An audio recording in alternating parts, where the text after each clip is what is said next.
రానున్న వర్షాకాలాన్ని దృష్టిలో పెట్టుకొని నాలా పనులను త్వరితగతిన పూర్తి చేయాలని ఇంజనీరింగ్ అధికారులను నగర మేయర్ గద్వాల్ విజయలక్ష్మి ఆదేశించారు. బేగంపేట బ్రాహ్మణవాడి ప్రాంతంలో నాలా పనులను ఎమ్మెల్సీ సురభివాణి దేవితో కలిసి ఆమె పరిశీలించారు. మేయర్ మాట్లాడుతూ వర్షాకాలంలో కుక్కట్పల్లి నాలను ఆనుకొని ఉన్న బ్రాహ్మణవాడి, మాయూర్ మార్గ్, ప్రకాష్ నగర్ ఎక్స్టెన్షన్, అల్లం తోట బావి, వడ్డేర బస్తీలు ముంపుకు గురవుతున్నాయి. ముంపు నివారణకు 45 కోట్ల రూపాయలతో SNDP కింద పనులను చేపట్టాం. నాలల రీటైనింగ్ వాల్స్ మరమ్మతులతో పాటు కొత్తవి ఏర్పాటు చేయాలని తెలిపారు. Sewerage pipe lines, storm water drains వేరువేరుగా నిర్మించాలని తెలిపారు. బ్రాహ్మణవాడి నుండి గీతాంజలి స్కూల్ వరకు 39 కోట్లతో నిర్మించనున్న VDCC రోడ్డు, సివరేజ్ లైన్లు వేగవంతంగా పూర్తి చేయాలని ఆదేశించారు. ఈ సందర్భంగా బ్రాహ్మణవాడి నాల పక్కన ఉన్న స్వామి రాఘవానంద తీర్థ ట్రస్ట్ ను సందర్శించి వర్షపు నీరు నిలపకుండా గేట్ల ద్వారా నీటిని నాలల్లోకి మలిచాలని మేయర్ ఆదేశించారు.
బ్రహ్మన్వాడి బేగంపేటలో ఉన్న బ్రహ్మన్వాడి లేన్ 9 లోపల ఇక్కడ SNDP స్వామి రామానంద తీర్థ మెమోరియల్ స్కూల్కి రావడం జరిగింది.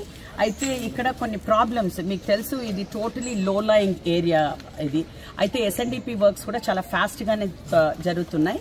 39 crores పెట్టి ఈరోజు ఇక్కడ బ్రాహ్మణవాడి నుంచి ఆ గీతాంజలి స్కూల్ వరకు కూడా ఈ వర్క్స్ జరుగుతూ ఉన్నాయి. అయితే ఇక్కడ మా వాణిదేవి గారు, ఎమ్మెల్సీ వాణిదేవి గారు కొన్ని కంప్లైంట్స్ అంటే కొన్ని వాళ్ళకున్న ప్రాబ్లమ్స్ వాళ్ళు మాకు చెప్పారు. ఇంతకుముందు కూడా మినిస్టర్ గారు తలసాని గారు కూడా రావడం జరిగింది, ఆయన కూడా ఇన్స్పెక్ట్ చేయడం కూడా జరిగింది. అయితే అప్పుడు కొంచెం వీళ్ళకి ప్రాబ్లం ఉండేది. ఇప్పుడు కొత్త లైన్ మనం ఇక్కడ మీరు ఏదైతే చూస్తే ఇది టోటలీ అక్కడి నుంచి వచ్చి లో line all the way to Ramananda Tirtha school నుంచి అది అక్కడి నుంచి నాలాకి వెళ్ళిపోవాలి. ఆ వాటర్ అంతా కూడా ఆ సివేజ్ కానివ్వండి, స్టామ్ వాటర్ డ్రైన్ కానీ ఇక్కడ నాలాకి కనెక్ట్ అవుతుంది. సో మనం కొత్త పైప్ లైన్ కూడా వేసుకున్నాము, ఇక్కడ సివేజ్ లైన్ ఒక కొత్త పైప్ లైన్ వేసుకున్నాము. ఒక గేట్ కూడా పెట్టుకోవడం, స్టామ్ వాటర్కి ఒక గేట్ కూడా పెట్టుకోవడం జరిగింది. సో దట్ వాటర్ ఎప్పుడైతే ఎక్కువ FTL వాటర్ ఎక్కువ ఇది వచ్చిందో మాన్సూన్స్ లోపల ఎక్కువ నాలా పొంగినప్పుడు అప్పుడు వాళ్ళు గేట్ క్లోజ్, ఇక్కడి నుంచి గేట్ క్లోజ్ చేసుకోవడం జరుగుతుంది. అయితే వాటర్ మళ్ళీ బ్యాక్ రాకుండా. అండ్ ఆల్సో మీరు చూసినట్టయితే ఇక్కడ రీటైనింగ్ వాల్స్ కూడా ఏదైతే చిన్నగా ఉండిందో ఇప్పుడు రీటైనింగ్ వాల్స్ కూడా పైకి లేపారు. సో హోప్ఫుల్లీ ఈ మాన్సూన్స్ లోపల వాళ్ళకి ఏ ప్రాబ్లం రాకుండా ఉండాలనేసి వాళ్ళన్నీ కూడా ప్రయత్నం చేస్తున్నారు. బై June 15th కల్లా ఈ వర్క్స్ అన్నీ కూడా కంప్లీట్ అవుతున్నాయి. అండ్ వాళ్ళు ఇక్కడ ఏదైతే సివేజ్ లైన్ అడిగారో ఇక్కడ పక్కన కూడా వాళ్ళకి కొన్ని ప్రాబ్లమ్స్ ఉన్నాయి, పార్కింగ్ ప్రాబ్లమ్స్ అవన్నీ కూడా వాణిదేవి గారు చెప్పారు. అది తప్పకుండా మేము చేస్తామనేసి ఇది మేము వాళ్ళకి హామీ ఇచ్చాము. అదే కాకుండా ఈరోజు SNDP కింద మేము వాటర్ వర్క్స్ డిపార్ట్మెంట్కి కానివ్వండి, మళ్ళీ VDCC రోడ్స్ లే చేయడానికి కానివ్వండి,